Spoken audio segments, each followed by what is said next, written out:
The holidays are coming. Find a gift for someone special with jewelry from Blue Nile. Right now, Blue Nile is offering special Black Friday and Cyber Monday deals. Save up to 50% on the season's most stunning trends. Blue Nile offers an endless selection of bold gold styles, gemstone jewelry, and classic diamond pieces. And now, for a limited time, get 36 months special financing on minimum purchases of $1,000. Restrictions apply. See BlueNile.com for details. That's BlueNile.com. You are listening to the Hiking Radio Network, where we talk the walk with shows by hikers, about hikers, for everybody.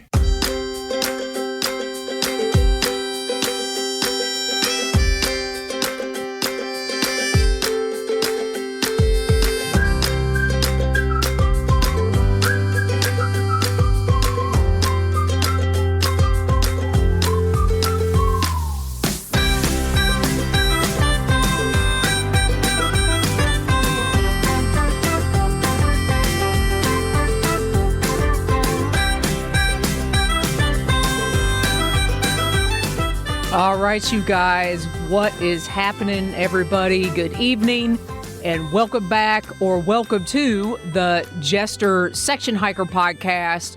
We are recording episode number 156, and tonight we are going to take a little trip over to Shenandoah National Park, which is in the northern end of Virginia on the Appalachian Trail, or I should say a little over 100 miles of the Appalachian Trail goes through the Shenandoah National Park. This is the third episode in the Appalachian Trail Section Hiker series. I should mention this is the first episode that we are producing the show here on the Jester Wallace Productions YouTube channel. We've got a few people here in the chat this evening. We've got Roger from over at Take a Hike Fitness. Hey, Roger, what is happening? We've got Skunk Ape from the Hammock Hangers podcast. Hey, Skunk Ape.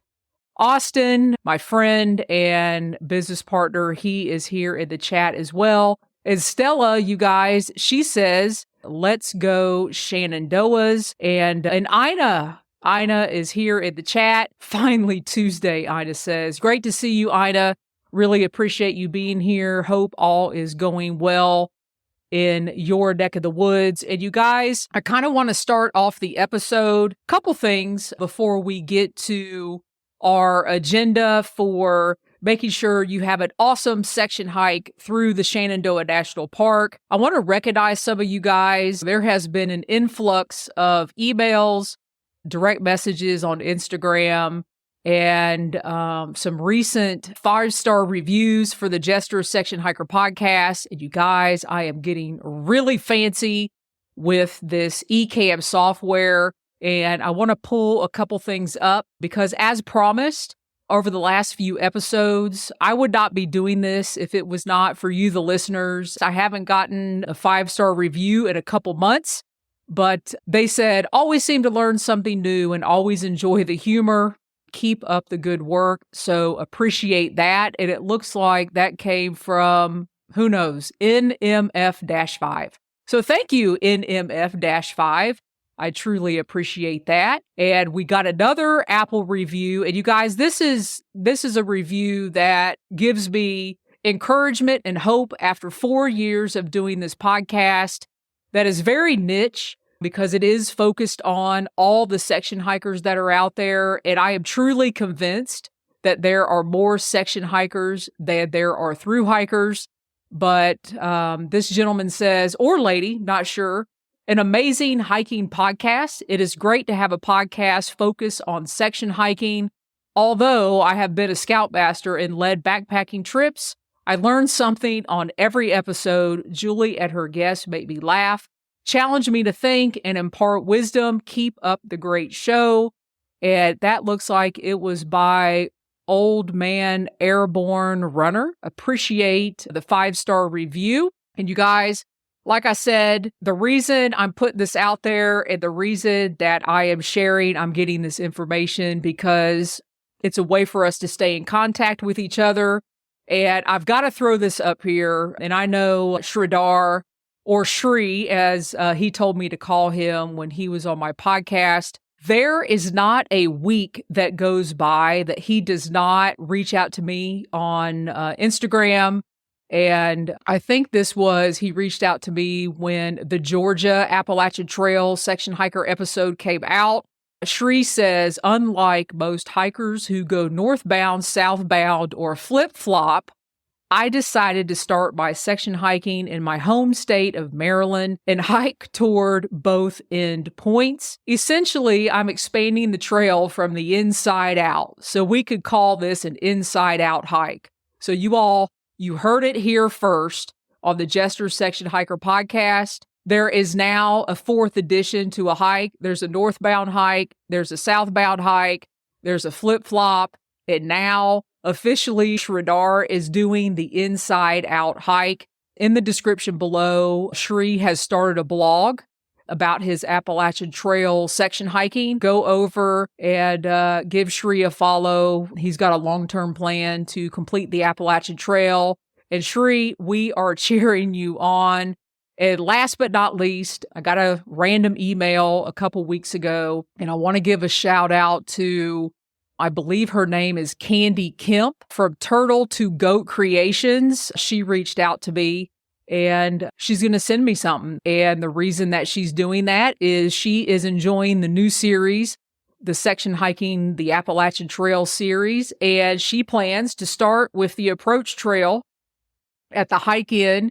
And she says she's 52, so it'll be quite a while before she finishes out. But you know what? It doesn't matter. You're starting. And that is what it's all about.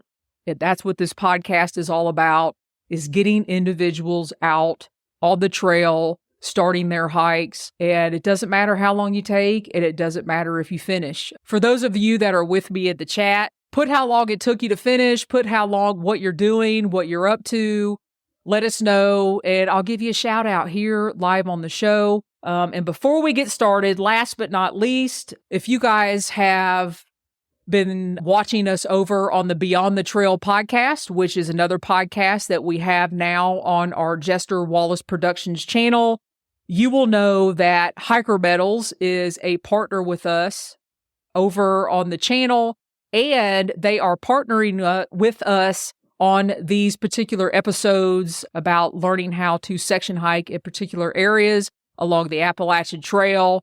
And you guys have heard me say it before. You can go to hikermetals.com.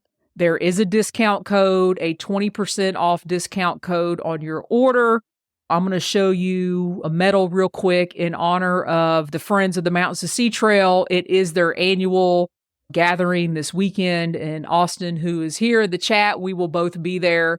And this is the hiker medals for the Mountains of Sea Trail. It is awesome. It's amazing. And you guys, Wim sent me this when he first made this medal, and my trail name is on the back, and I love it. So give Wim some love over at hikermetals.com. We are going to go ahead and get started. Oh, let me mention this. Ina, she has been a dreamer since 2017. So Ina, nothing wrong with being a dreamer and nothing wrong with making it happen. And you are certainly out in the Appalachian Trail community. So I think that is awesome. Let's go ahead and get started on this. And if you guys have listened to the prior episodes, you know 100% that you are going to school with Jester right now. And we're going to be hitting the Shenandoahs. And you know what I'm pulling up for those of you that are listening to the audio version of the show. I am pulling up the checklist that we're going to use to go over. I've got our tools for success. And you guys, I went over these in the very original episode, which is episode number 154. So I'm not going to go into huge detail when it comes to our tools for success. But these are 5 things that have helped me be very, very successful when it comes to section hiking the Appalachian Trail. And that is the AT Guide, the Far Out app, formerly known as Guthook. I do utilize quite a bit the ATC website, and I'm going to show you guys I utilized it this evening. And there is new information out there for section hikers on registering for your hikes along the Appalachian Trail. And then the last tool that I utilize quite a bit is over on the ATC website. They have a particular section where they have up-to-date updates on everything going on the Appalachian Trail. And those are the tools for success, that no matter what section you are hiking on the trail, these are going to help you section hike. They're going to help you plan, and they're going to help you get yourself organized before you head out for your trip. I truly, truly love the Shenandoah National Park, and specifically going through the Appalachian Trail through the Shenandoah National Park. It is some of the best trail, in my opinion. Now, all of this is my opinion on the entire AT. And you guys, I've gone through the Shenandoahs a couple times, and I don't know why, but I've always had this crazy idea that I want to yo-yo Shenandoah National Park, which means I want to go north through the park on the AT, and then I want to turn around and go south back through the park. And that is on my to-do list. Hey, Skunk, if you're still in the chat, maybe you'll do that with me and we will go through the park. Or Austin, maybe I can convince you to do that with me as well. So let's go ahead and get rolling. We've got a lot to cover this evening. As we go, you guys, if you have questions, please put them in the chat and I will address those as we go. And hopefully I will answer those as we go along. There are several things that we're going to go over this evening. So get out your pens and paper and pencils and let's get to it. And the first thing that we are going to talk about are permits. So I'm going to go ahead and be honest with you guys. I have never paid for a permit going through the Shenandoah National Park. And I got concerned when I started doing my homework. I'm not concerned, but I thought, ooh, did I do something wrong? Have I not done something that I'm supposed to do? Because as I was looking, I always look on the National Park websites. And you guys, right now, I am on the National Park Service website for Shenandoah National Park. And I wanted to make sure I was up to date on whether or not you had to have a permit to go through the Shenandoah National Park.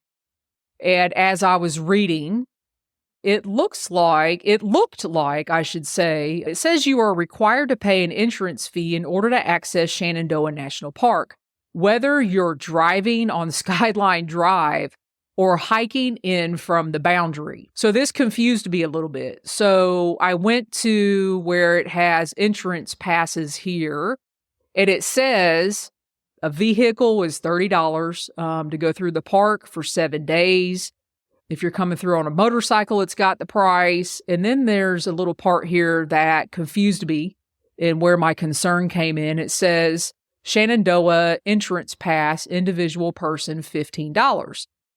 Entry for a walk-up or a bicycle, continues on to say, includes entering the park by all means other than private, non-commercial vehicle, a family traveling together, so on and so forth. And I thought, oh my God, I have never paid anything to go through Shenandoah National Park. And the way that the permit system works, and for this episode and like all the other episodes prior to this one, we will consider that we are talking about going northbound through the park.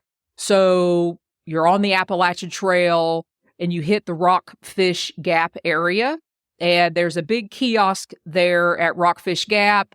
And I believe you go in, it might be 100, 200 yards, and you will walk by another kiosk, and it does have permit information there. You can fill out a permit, and then they have a permit box there, and you can continue your way on through the park. And that is how I have always done it. Fill out the permit, put it in the box so the park rangers know that you are in the park, a potential itinerary of going through the park. And then you put the second half of your permit when you're exiting the park, almost 100 miles later. And then the rangers know that you are out of the park. But when I saw that about the $15, it made me take another look. So I went back to the ATC website, which I have pulled up here now. And there is information about Shenandoah National Park, and it has specific permit information, and it says Shenandoah National Park, Virginia, required for backcountry camping, no fee. But then you go a little bit further, and I was like, well, that's kind of confusing. So I scrolled down a little bit further, and there are specifics. Oh, here it is. Shenandoah National Park. It says there is no entry fee for entering the park on foot on the Appalachian Trail. So that answers that question, and I feel a little bit better because I have never paid a fee to go through the park.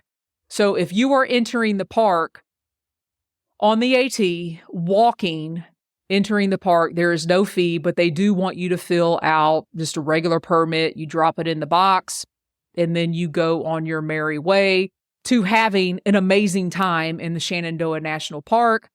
So that covers permits, and there are 2 permit boxes. There is one at the southern entrance, and then there is one at the northern entrance, and it is pretty much set up like we talked about in episode number 155, going through the Great Smoky Mountains National Park.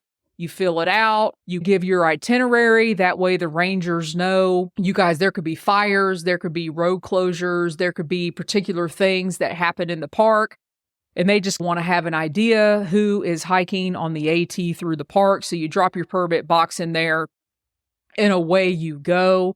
Oh, I know. I see your questions. She says, is that permit info on Far Out or AWOL? It is an AWOL. I did double check right before this episode, but what AWOL does, or the AT guide, which is AWOL, it says to check the Shenandoah National Park website for campsites, regulations, and fees. So there is a notation on AWOL. I did not see anything on Far Out except comments that you were entering Shenandoah National Park. But when you walk in from Rockfish Gap, you cannot miss that kiosk. It's huge. And there are 3-ply permits that you fill out. You fill it out. You keep 2. You put 1 in the box. You go through the park.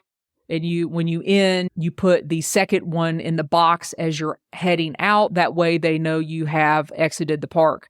It looks like Skunk may have looked on Far Out for me. He says, all Far Out says is that hikers must fill out a permit and attach their pack before continuing. It gets kind of tricky, you guys, when it comes to permits. And that just goes back to looking specifically at the ATC website as you are planning your section hike, because things can change. Things can go all kinds of different ways, and you want to make sure that you are up to date. And I'm specifically talking about section hiking because things can change depending on how you are actually going to go through the park. And that is what I want to talk about next, because you guys, the park, it's a 108-mile section of the Appalachian Trail. And there is a difference in going through the park as a thru hiker versus a section hiker who just shows up and really hasn't been hiking. Maybe you've been training at home. Most of the AT thru hikers, by the time they get to Shenandoah, they are, or I should call it, the shanties. So by the time the AT thru hikers get to the shanties, these guys are doing 20, 25 miles a day, and they're going through the park in 4 or 5 days versus a section hiker who, 100 miles, that could take you a week. It could take you 8 days. And that's one of the things that I wanted to talk about that is next on the agenda. Is the question is, how will you hike this 108-mile section? It's actually 107.8 miles. So I rounded up to 108. And there's so many ways to go through the park. As a section hiker, you can certainly backpack. You can certainly day hike or slack pack. It is totally possible because you guys, Skyline Drive, you're going to cross Skyline Drive, I would say 25, 30, if not more than that times in that 108-mile section. And before you go on your section hike, you can also consider the Shenandoah National Park. Do you have family that wants to go with you? Do you have family that wants to camp out while you're hiking? Do you have family that wants to enjoy the park while you're out hiking your section? This is all doable because of Skyline Drive. So if I am a section hiker right now and I have never been through the park, you got some decisions to make. So am I going to backpack? Do I want to backpack a couple days and then get picked up by a hostel? What do I want to do? And one of the things I like to do, and I've done this a couple times, is actually drive Skyline Drive before I head out on my section hike for a couple reasons. Selfishly, I want to go through the park. And secondly, it allows me to see how many times the AT crosses Skyline Drive. It allows me to have out my AT guide and far out and plan my trip. It allows me to actually see the trailheads. Would this be a good trailhead to park my car? Would this be a good trailhead to have my family member pick me up? So just selfishly, I love driving through the park. Plus, it gets me all amped up. Like, I get fired up to hike. I start seeing those white blazes of the Appalachian Trail, and I get all fired up. And it gives me, I don't know, it just gives me a fire burning inside my chest. Like, okay, I've driven the park. Now I want to start hiking. So it allows you to kind of see what you are going to be doing.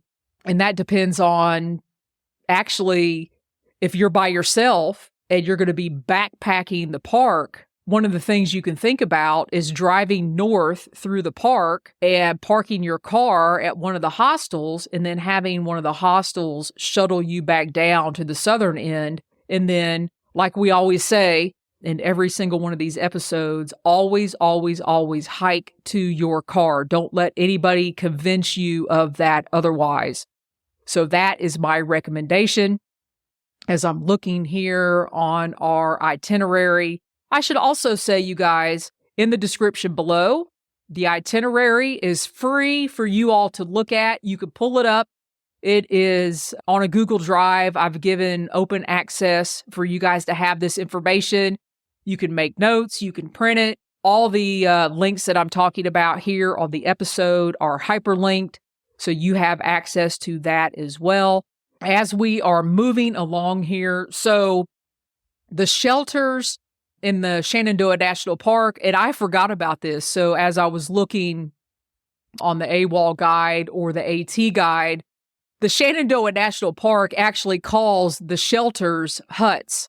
So they have a hut system, but they're good old-fashioned AT three-sided shelters. And I was looking in the book again and studying on Far Out. And you guys, the shelters, if you're backpacking, the shelters are really, really decently distanced apart. So some of them are 10 miles apart, 12 miles apart. There's not one section when you go through the Shenandoah National Park where you're going to have to worry about doing an 18-mile day and a 10-mile day. They are very, very, very evenly spread out. And one of the things, I don't know where it's at on my checklist. So as you're planning, if you are planning to backpack the entire park, you are not going to have an issue with huts, camping overnight. There is a lot of space at these shelters to set up tents. You have a lot of space to set up hammocks, good trees. And you guys, a lot of the shelters, as you're walking through Shenandoah National Park, the AT goes right by the shelters. So it is amazingly set up for first-time hikers as well. You're not going to go wrong. So those are the huts. And if you're using the AT guide, you guys, they are set up, and we've gone over this before. They're evenly spaced apart. And one of the things I wanted to touch on, the Shenandoah National Park, this is huge. And it's becoming more and more of an issue along the Appalachian Trail, bears. And I just want to emphasize that the ATC, at this point, they do recommend that you carry a bear container all the way up the trail. But I wanted to mention in the Shenandoah National Park, that a bear container is not required. And I should say a bear container is not required all the way up the Appalachian Trail, just in some particular areas, specifically in Georgia that we talked about in episode number 154, and what you need to do with that and how you can either A, carry a bear container for a short amount of time, or B, walk right through the required bear container area. But not required in Shenandoah National Park. And the really cool thing about the huts is they have these pole systems, and some of the huts do have bear boxes, but they actually have pole systems, kind of like, I've never seen them before, except on the Wonderland Trail. It's actually just a pole, and it has prongs at the end of the pole. They're a certain height. I'm going to call it a stick, but it's another pole that hangs off of the main pole. So you take this pole down, you put your bear bag on the end of it, and then you hoist your bear bag up to the top of these prongs that are sticking out of this main pole. And that in and of itself, if you're at a hut in the evening, is fun to watch people do, because it is hilarious how long it takes people to get their bear bags up all those poles, myself included. One night we were out, and you guys, I could not for the life of me hold my arms steady because my bear bag had so much food in it to get that up there. So it could be quite the entertainment for the evening. So keep that in mind. You do not need a bear container. At each shelter, you're going to have the bear boxes or the bear poles. So don't worry about that. Just carry your good old regular food bag. And you guys, we're going to move on to probably my favorite part of the Shenandoah National Park: the campsites and the waysides. I'm serious when I say this, and let me be clear. You can hike the entire Shenandoah National Park. You can backpack the entire Shenandoah National Park and never have to go outside of the park boundary for a resupply, because these campgrounds, they have camp stores, and you see something almost every day. Technically, if I was going to backpack, solo backpack the Shenandoahs right now, Skunk Ape, get ready. We're going to have somebody drop us off at Rockfish Gap, and we're going to go out with 2 days of food. That's it. And we're going to resupply at the Waysides, and we're going to eat a lot of really good food, because you guys, these Waysides, they have grills, and these campsites have great campsites. And I want to show you how this works. So how these campsites and how these Waysides work. I'm back on the Shenandoah National Park website. And if you go on this website, you can see here food, lodging, and other services. And along the names of the Waysides will give you the mileage of where these are at along Skyline Drive, which pretty much equals where the AT is going through Shenandoah National Park. The one thing I do want to note is the Loft Mountain Camp Store, and then you'll see Loft Mountain Wayside, Lewis Mountain Cabins. The AT walks right by this stuff. And what I want to note is you'll see Loft Mountain Camp Store at mile 79.5. So when you're looking at these mileages, what I want to note is compare where you're at in the AT guide and what you want to do. So as you can see on here, there's a camp store at mile 79.5. There's another camp store at mile 57.5. There's another Wayside. And you guys, Waysides equal food. Let me emphasize that again. Waysides equal food. Then you have Big Meadows Lodge at mile 51.2. These Skyland Stables, make a note right now in your book, you will walk directly by Skyland Stables. And then you're going to hit Skyland. And you guys, this is like the fine dining of Shenandoah National Park. When you go in there as a hiker, you're going to feel like, oh my God, I stink, but they are so friendly to hikers. And I 100% think you should go in there and have a meal and work your itinerary around Skyland. And then Elk Wallow Wayside. You see Elk Wallow Wayside as you are walking along the trail. I mean, it is incredible.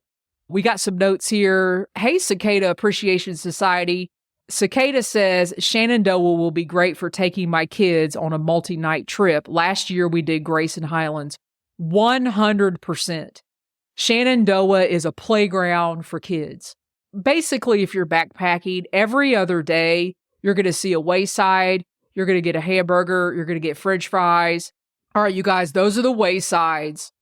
And here you have campgrounds. Okay, so campgrounds are in addition to the shelters or the huts.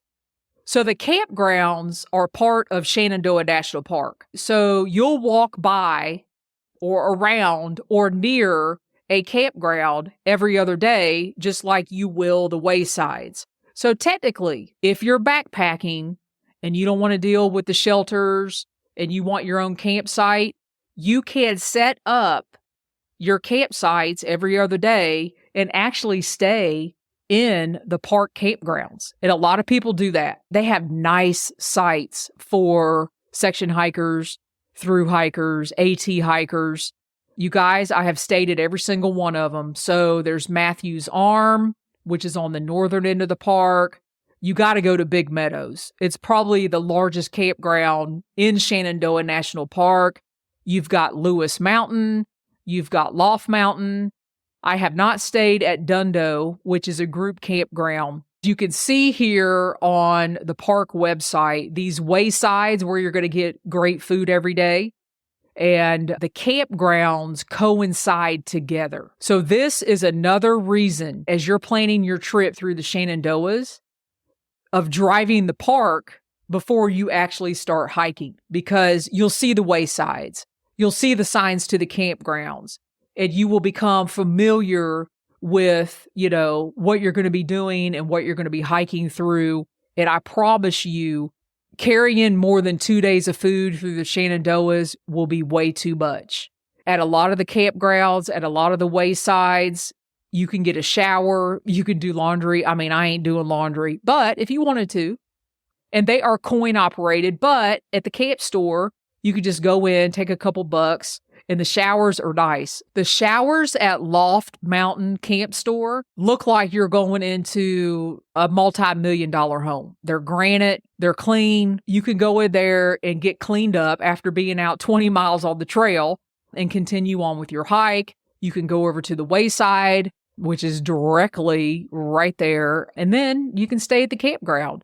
So as you can tell, you guys, there are a ton of options as you are going through Shenandoah National Park, the campgrounds, the Waysides. The biggest decision you have to make as someone going through Shenandoah National Park is how you are going to hike through the park. And that's probably one of the reasons that I like going through the park more than once, because there's so many ways to see the park. And you can backpack, you can slack pack, you can have your family come. Like Cicada said, he wants to take his kids there. It's easily accessible for you to day hike through the park, spend the night in the campground with your family, and hike pretty much every day and get through the park and have a great time. And I think that's one of the reasons I want to eventually yo-yo the park, because you can hike it north one way and turn around and hike south a completely different way and have a totally different experience. So I hope I am giving you all, getting you all pumped up to head out to the Shenandoah National Park. One of the things I also want to cover, and I think I talked about this briefly, is your vehicle placement. And this coincides with the hostels. I've got 3 different hostels on this checklist and 3 different outfitters. It looks like I have 4, but there's only 3. And the hostels that I have on here that you should 100% utilize to help you plan your trip, and they go from south to north. So the first hostel that is right there in Waynesboro, right there at Rockfish Gap, is Stanimals 828. And I have actually utilized Stanimals for shuttle services I've not stayed at Stanimals, but I've been to Stanimals. It's a great hostel, great place to stay, very hiker friendly. And that is at the southern entrance, so you can utilize them. There is a new hostel that I have not been to called Open Arms Hostel, which is in a town called Luray, Virginia, or Luray. It is perfectly set up. It is almost in the middle. It is at mile like 51 or 52 of your hike if you're going north. And that means you can get picked up, get out of the park. And Luray also has an outfitter. Waynesboro also has an outfitter, Rockfish Gap Outfitters. And on the northern end of the park, I'm excited about this hostel, you guys. I just found this one the other day, and I love the name. Stumble In. And it is actually in Front Royal. And Front Royal also has an outfitter called Mountain Trails. So again, you could not be more perfectly set up between the Waysides, the campgrounds, the hostels, the outfitters. It just makes the ease of going through the Shenandoahs that much better. And I encourage all of you to check out Stanimals. I've heard awesome things about Open Arms. And if anybody knows anybody that has been to Stumble In, let me know in the chat, you guys. I am excited about that place. Their website, here, let's pull it up. Their website looks great. I mean, look at that place. It's awesome. They do have, let's see, shuttles and a slack pack. So look at that van.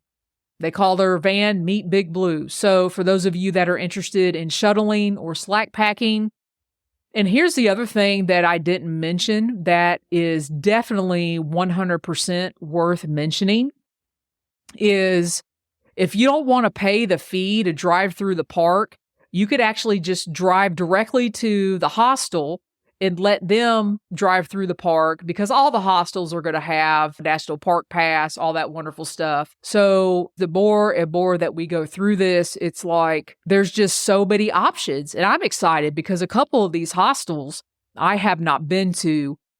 Another thing I wanted to tell you guys about, this place, the name has changed a couple times, if I could pull it up here. This place, when you finish your hike, so say you hike northbound through the park, and you guys know how it is. You've been stuffing yourself at the Waysides, and you've been staying at the campgrounds, and you've been taking showers all the way through the park.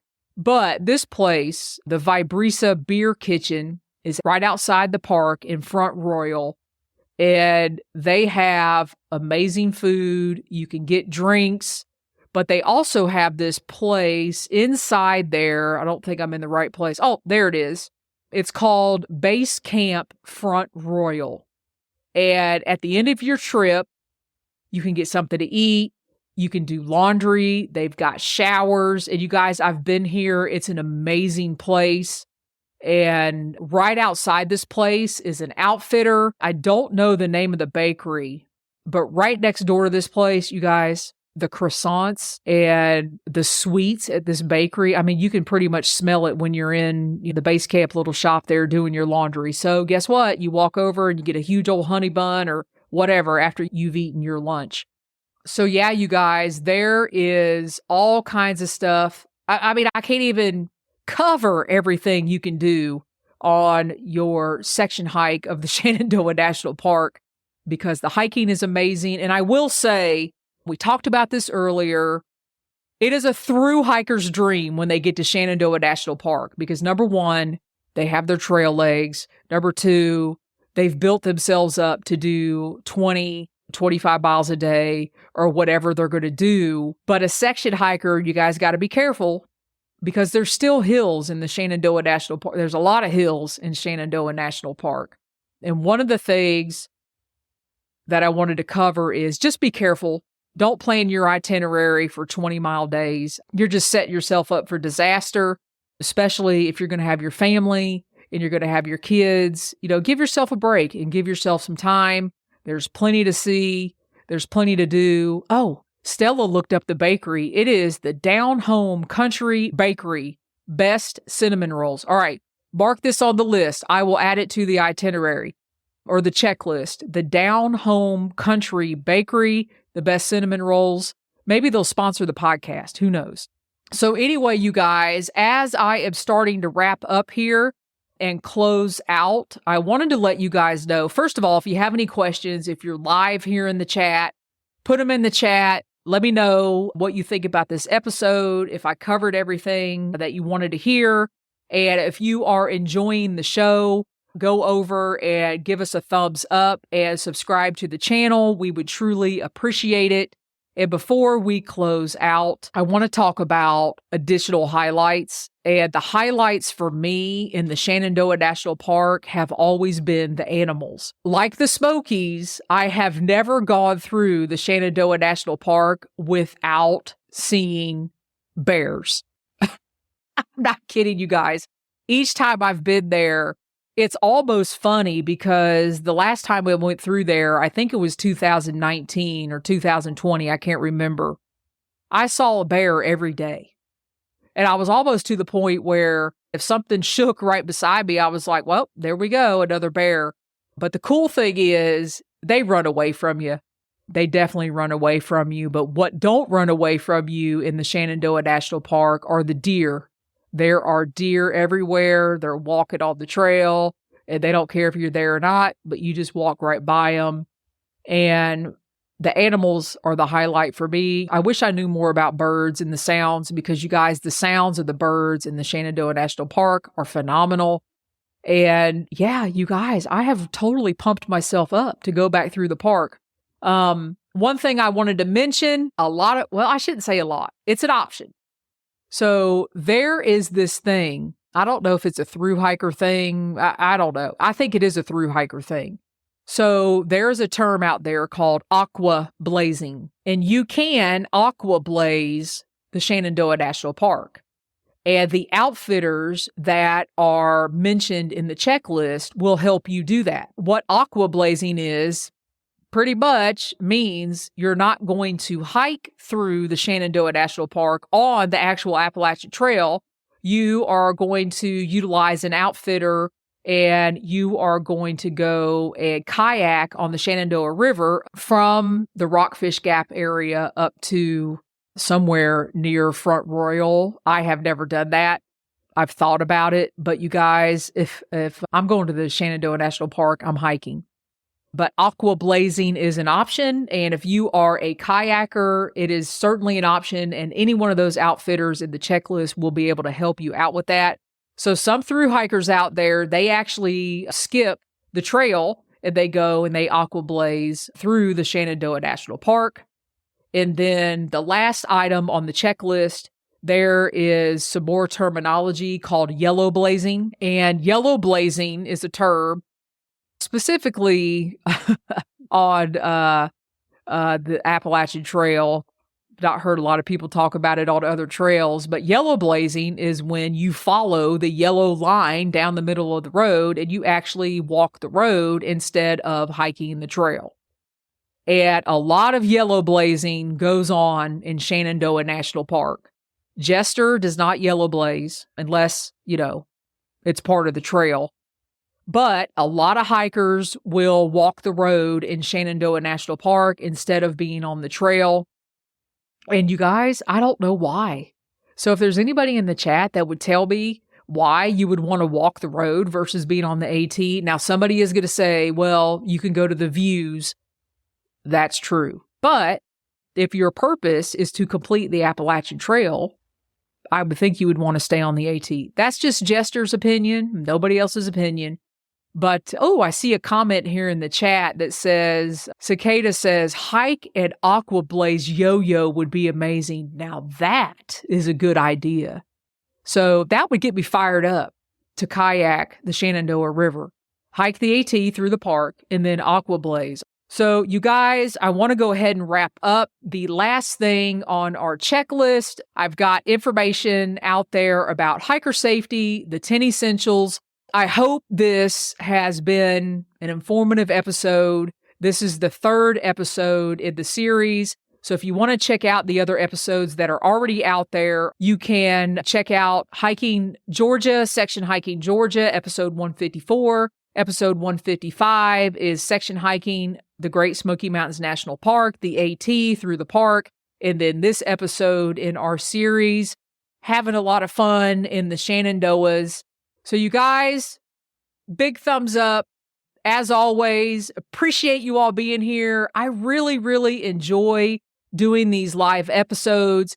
Thanks for coming over to Jester Wallace Productions, where you can see the live episode of Jester's Section Hiker podcast. So, as always, you guys, thanks for listening. Be safe out there, everybody, and happy section hiking.